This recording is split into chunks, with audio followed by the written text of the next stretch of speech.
have as status symbols, Right. and art is also kind of what people use as status symbols. You buy. So you didn't do art. any research trips south of the border? Living close to the border, and just going to Mexico a lot. We really love Mexico. My wife and I love going there, and traveling in Mexico, and all things Mexico. Right. So I was really interested in that, and then some of the stuff was like you just go through the border patrol checkpoint and you get profiled, and then they decide they want to search you, and it's really upsetting. So that was like, it just all kind of fell into place when I moved to Marfa. Right. And so there's this notion of how, what sort of pieces would a narco, if he was going to spend his ill-gotten gains on vanity pieces, what might those vanity pieces look like? And if he were to have a gun that big, he would certainly want a bar inside. Yeah. Or was that just the humor? That's part of the humor. Yeah. It's like like taking Scarface, which and just make it into like a Baroque, violence play. Right. Like, what would he have? Like, hey, I'm Scarface. I'm gonna have a giant pistol that's gold that opens into a bar, and you do lines off the mirror. Right. You just take it. So it was just like pushing it to like its extreme. Sure. I did a number of gold, really large gold security cameras that were carved and very ornate and stuff. And so, just like if you just gold leaf everything, Yeah.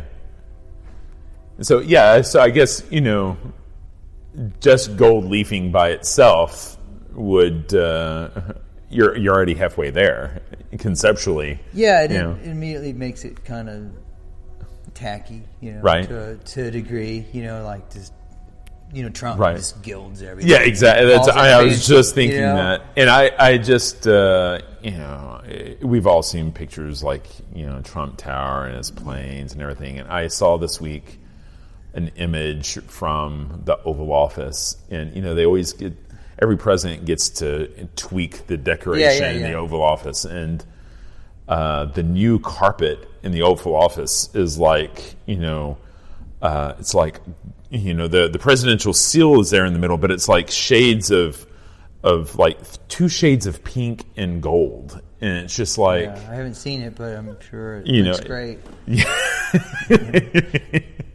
And it's like, oh man, that's it fits that style. So, well, I did a couple of sculptures once of these tires that are made from just a cross section of a big tree, and I made the rims gold because of a story that happened in my neighborhood at the time that this guy had gold rims on his car. Mm-hmm. And those being gold, they were highly coveted, and people would always try to steal them. So you would have to defend your car against thieves that want it, because those were status symbols for the neighborhood. Right. And he was actually murdered for his rims. But it's worth it to you to put it out there that you have gold rims. And then it's worth it to someone to steal them. And so for objects, we tend to say these are valuable and those aren't valuable, but every culture has its status symbol object. So like a gold bar gun would be a big status symbol for some people. $1,000 pair of sneakers in some urban areas, right? Absolutely. So I just kind of made it up, like what would be a real status symbol for a narco. Right. But it was always supposed to be humorous, and the subject was kind of serious. But it was always, it started out really just supposed to be really fun. Right. And then I did a number of guns, but the guns kept on just like, I just was like, I don't want to make guns anymore. They just keep showing up in the news, and they keep killing people. And because people don't kill people, guns kill people. So, I don't want to make any more guns. Right. They're killing people, evidently. Right.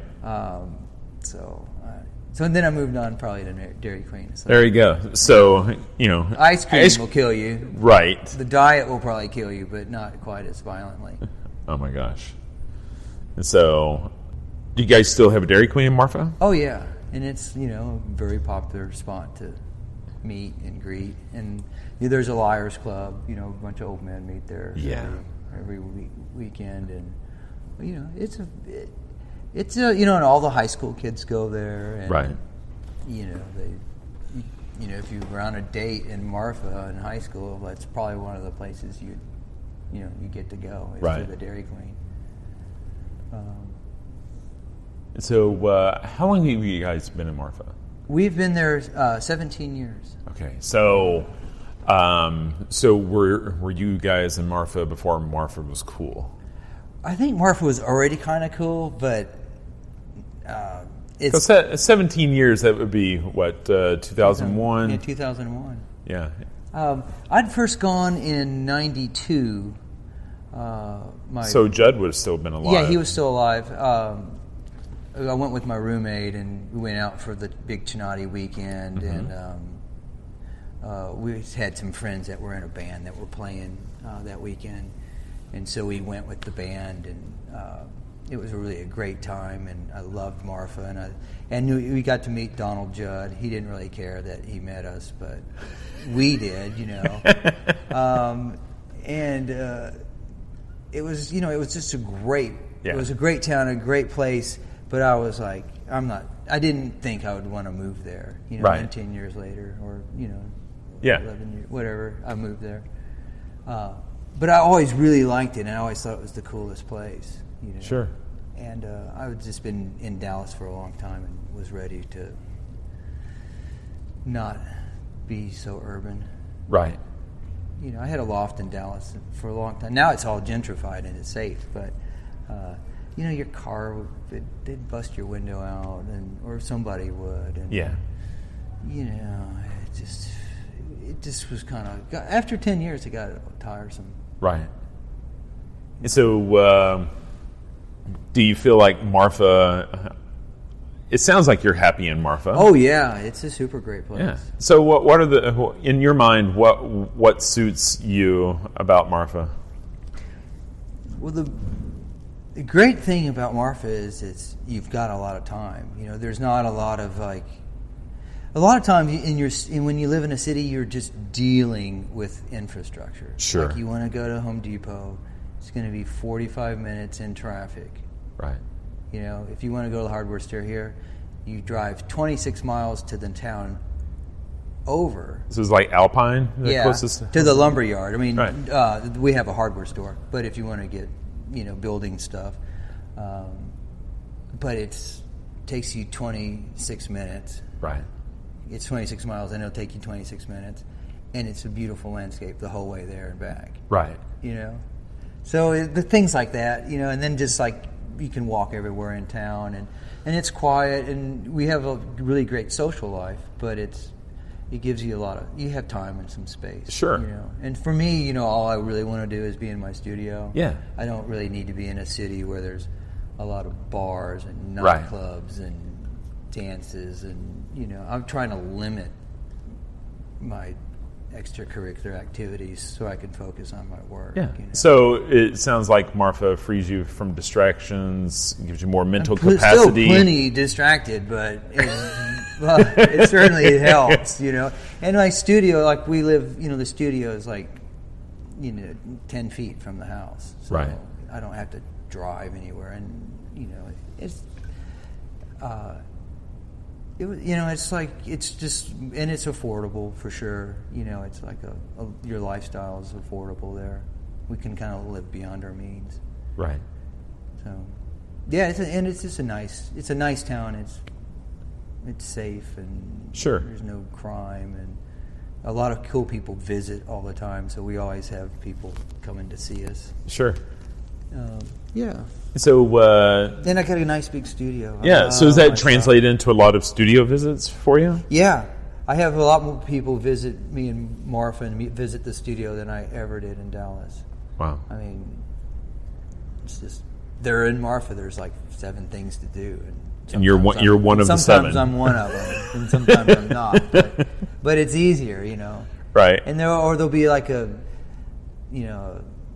LACMA will have a art tour group in town, right. and they'll go do the Judd, and then they'll pull up in front of the studio and unload right into the store or the studio. So those things are kind of great. Sure. But they would never, if they were just visiting Dallas or New York City, it would go around to a bunch of artist studios. Are you able to benefit financially from those guys pulling the bus up in front of your studio? Sometimes. I mean, are you able to like actually transact, or is it kind of turn into stuff like once they get home, or both? And sometimes nothing.